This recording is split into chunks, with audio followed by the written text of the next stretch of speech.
తాకట్లో ఉన్న మీ బంగారాన్ని విడిపించి ఆ రోజు ఆన్లైన్ రేటుకి కొంటాం. Sharma gold company. Software engineer హోదాను వదిలేసి స్టైలిష్ కార్ నుంచి దిగి కామన్ మ్యాన్ ఆటో ఎక్కాడు.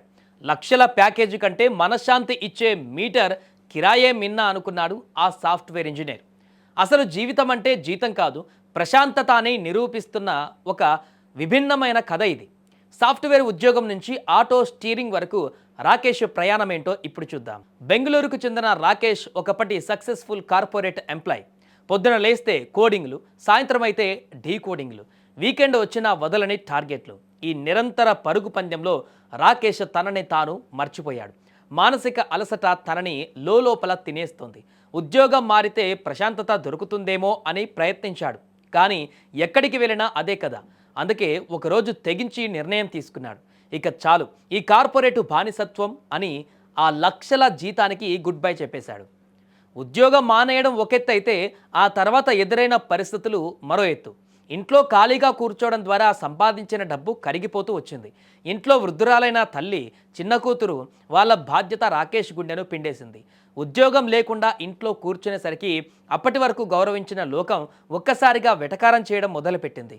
చుట్టూ ఉన్న వాళ్ళు తలా ఒక మాట అంటుంటే రాకేష్ మానసిక ఒత్తిడితో తనని తాను ఒక గదిలో బంధించుకున్నాడు. కానీ ఓటమిని ఒప్పుకోవడానికి ఆ మనసు సిద్ధంగా లేదు. కష్టాల్లో ఉన్నప్పుడు కన్నతల్లే ధైర్యమైంది. కూతుర్ని నవ్వే ఊపిరిపోసింది. ఎలాగైనా బ్రతకాలి, కానీ మళ్ళీ ఆ కార్పొరేట్ ఉచ్చులోకి వెళ్ళకూడదని రాకేష్ గట్టిగా నిర్ణయించుకున్నాడు. అహంకారాన్ని పక్కన పెట్టాడు. చిన్న చిన్న పనులు చేశాడు. బైక్ టాక్సీ డ్రైవర్గా వీధులలో తిరిగాడు. రూపాయి కూడబెట్టాడు. ఏడాది పాటు రక్తాన్ని చెమటగా మార్చి చివరకు ఒక ఆటోను ఈఎంఐలో కొనుగోలు చేశాడు. సాఫ్ట్వేర్ ఇంజనీర్ చేతులు ఆటో స్టీరింగ్ పట్టాయి. ఈరోజు రాకేష్ ఆటో నడుపుతూ రోజుకు 600 నుంచి 800 రూపాయలు సంపాదిస్తున్నాడు. అవును, ఆ పాత జీతంతో పోలిస్తే ఇది చాలా తక్కువ కావచ్చు, కానీ ఇప్పుడు తనకి టార్గెట్లు లేవు, బాస్ కోపతాపాలు లేవు, డెడ్ లైన్ల భయం లేదు. సాయంత్రం అయితే ఇంటికి వెళ్ళి హాయిగా నిద్రపోతున్నాడు. ఆ 800 సంపాదనలో ఉన్న తృప్తి లక్షల జీతంలో లేదని రాకేష్ గర్వంగా చెబుతున్నాడు.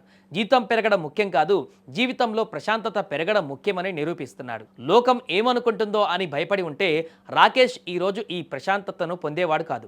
జీవితం అంటే కేవలం బ్యాంకు బ్యాలెన్స్ మాత్రమే కాదు, అది మనం అనుభవించే ప్రతిక్షణమని రాకేష్ కథ మనకు చాటి చెబుతుంది. ఒత్తిడిలో బ్రతుకుతూ సంపాదించే కోట్ల కంటే ఇష్టమైన పని చేస్తూ సంపాదించే వందలే మిన్నా అని ఈ సాఫ్ట్వేర్ ఆటో డ్రైవర్ లోకానికి సందేశం ఇస్తున్నాడు.